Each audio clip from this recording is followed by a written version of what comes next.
When I was 18, my parents handed me a wrinkled 20 and said, my sister deserved the future, not me. No whisper, no hesitation.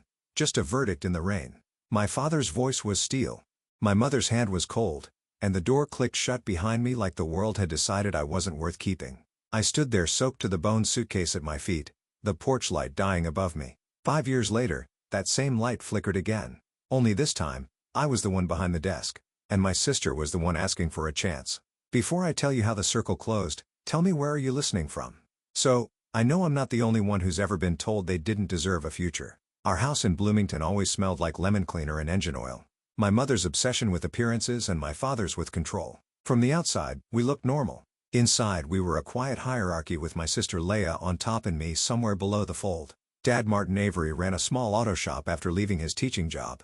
He believed sweat was proof of worth. Mom Elaine kept the family books like she kept her emotions neat columns. No room for error. And Leah? She was their miracle. Pretty articulate. A PR major with a 1,000-watt smile. Every compliment in that house curved toward her like light bending to its source. I learned early that my place was the folding chair at the edge of the dinner table. Metal cold legs unsteady, easy to pack away. When Leah turned 16, she got a used Honda with a red ribbon on it. I got a bookstore gift card. Mom said, "You love reading, right?"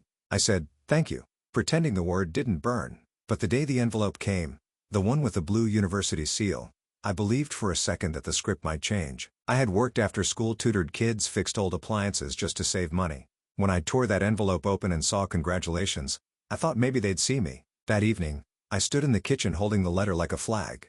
"I got into Indiana State," I said. "They gave me a scholarship.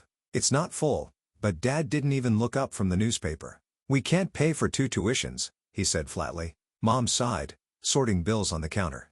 "Ela's pre-law is already expensive. You'll have to be realistic." "Realistic?" I repeated. "I've worked for this. I can cover the rest." Dad set the paper down, his voice turning sharp. "Then cover all of it. You're 18, Scarlett. Time to be independent." Leah's phone buzzed. She smiled down at it, then said softly, "She's overreacting." That word overreacting was the fuse. I'd swallowed their silence for years, but that night I said what I'd never dared. "You've never even asked what I want." The table went still. Mom's hand trembled once before she reached into her purse, pulled out a $20 bill, and pressed it into my palm.